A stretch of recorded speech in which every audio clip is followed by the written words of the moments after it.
बिस्मिल्लाहिर्रहमानिर्रहीम। अस्सलाम वालेकुम। आज हम क्लास 6 का सबक नंबर 10 पढ़ेंगे, जिसका नाम है इत्तेफाक और नाइत्तेफाकी। सबसे पहले हम इसकी तशरीह करेंगे, देन फिर हम इसकी एक्सरसाइज पर आएंगे। जैसे कि आप सब लोग जानते हैं कि एक और एक 2 होते हैं, लेकिन उर्दू की रूह से अगर हम देखें एक और एक 11 होते हैं, यानी एक के साथ एक मिल जाए तो ताकत में इजाफा हो जाता है।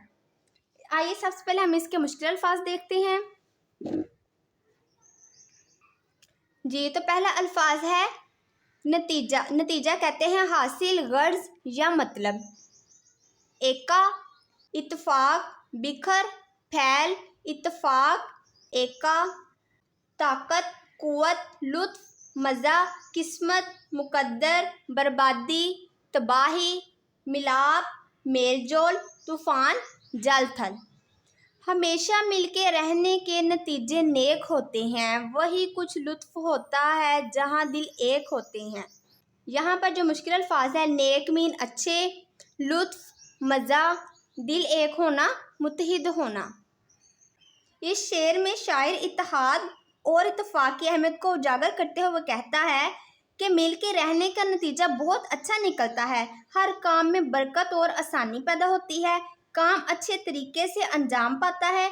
जब खुलूस दिल से एक दूसरे के साथ ताउन का जज्बा पैदा किया जाए तो बहुत मज़ा आता है, किसी भी काम का लुत्फ दुबाला हो जाता है। इसके बरक्स लड़ाई झगड़े और नाइत्तेफाकी से काम का मज़ा किरकिरा हो जाता है।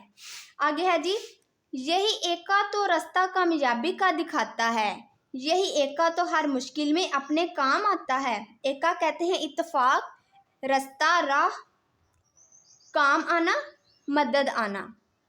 इस शेर में शायर कहता है कि इत्तेहाद और इत्तेफाक से कामयाबी का हसूल मुमकिन होता है। इत्तेफाक और इत्तेहाद के ज़रिए ही कामयाबी का रास्ता नज़र आता है, और इत्तेफाक की बदौलत मुश्किल वक्त में इंसान दूसरे इंसान की मदद करता है। अगर इत्तेहाद इत्तेफाक ना हो तो बड़ी बड़ी मनाजिल और मकासद का हसूल इंसान के लिए बहुत मुश्किल हो जाता है। तारीख गवाह है कि इन कौमों ने ही कामयाबी कामरानी के झंडे गाड़े, जिन्होंने अपने आप को मुत्तफिक को मुत्तहिद रखा और हर मुश्किल का सामना बहादुरी से किया। नेक्स्ट है, जो हूँ आपस में दुश्मन, रहम उन किस्मत के मारों पर। मसल मशहूर है दो मिल के बारी हों हज़ारों पर। किस्मत के मारे मतलब कि बुरी किस्मत वाले, मसल मिसाल, बारी गालिब। इस शेर में शायर कहता है कि इन परेशान हाल और किस्मत के मारे लोगों के लिए रहम की दुआ करता हूँ, जो आपस में एक दूसरे के दुश्मन हैं, क्योंकि आपस में लड़ाई झगड़े फितना और फसाद से कुछ भी हासिल नहीं होता, बल्कि सिर्फ और सिर्फ परेशानी, दुख और तकलीफ में इजाफा होता है। इसलिए ज़रूरी है कि लड़ाई झगड़े को ख़त्म करके आपस में इत्तेफाक और इत्तेहाद से ज़िंदगी बसर करें। ये कहावत मशहूर है कि जब दो मिल जाते हैं तो कई लोगों पर भारी होते हैं, यानी जब आपस में इत्तेहाद और इत्तेफाक होता है तो हर मुश्किल काम आसान हो जाता है।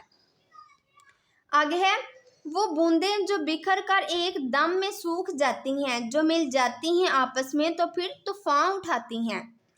इसमें बूंदें हैं बारिश के कतरे, बिखर कर, फैल कर, एकदम, फौरन, तूफान उठाना, जल थल करना। तो इस शेर में शायर एक खूबसूरत मिसाल के ज़रिए इत्तेहाद इत्तेफाक की मज़ीद अहमियत बयान करता है कि बारिश का एक या दो कतरों की अलग अलग कोई अहमियत नहीं, और जब बारिश की बूंदें मिलकर ज़मीन पर गिरती हैं तो हर तरफ जल थल और तूफान बर्पा हो जाता है। इसी तरह एक तन्हा इंसान कुछ नहीं कर सकता, जब वो दूसरे के साथ इत्तेहाद और इत्तेफाक से रहता है तो हर मुश्किल और हर दुश्मन को ज़ेर कर सकता है।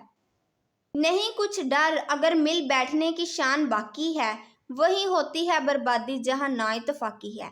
मिल बैठने, इकट्ठा होना, शान, मर्तबा, बर्बादी, तबाही, ना इत्तेफाकी, लड़ाई झगड़ा।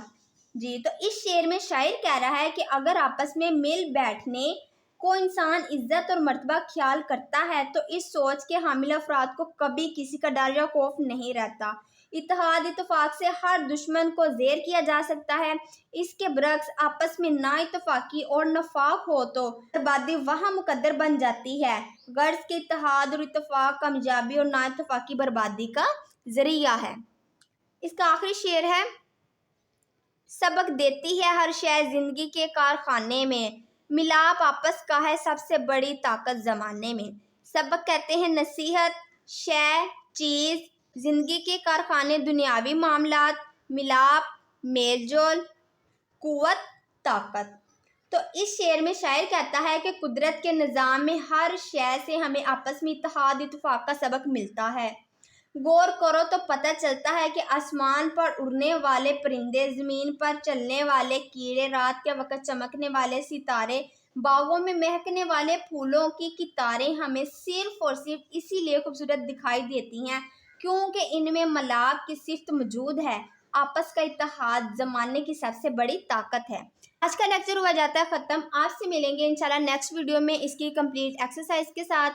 اگر آپ کو کوئی چیز سمجھ میں نہ آئی ہو تو آپ مجھے کمنٹ سیکشن میں ضرور بتائیے گا۔ تب تک کے لیے اللہ حافظ۔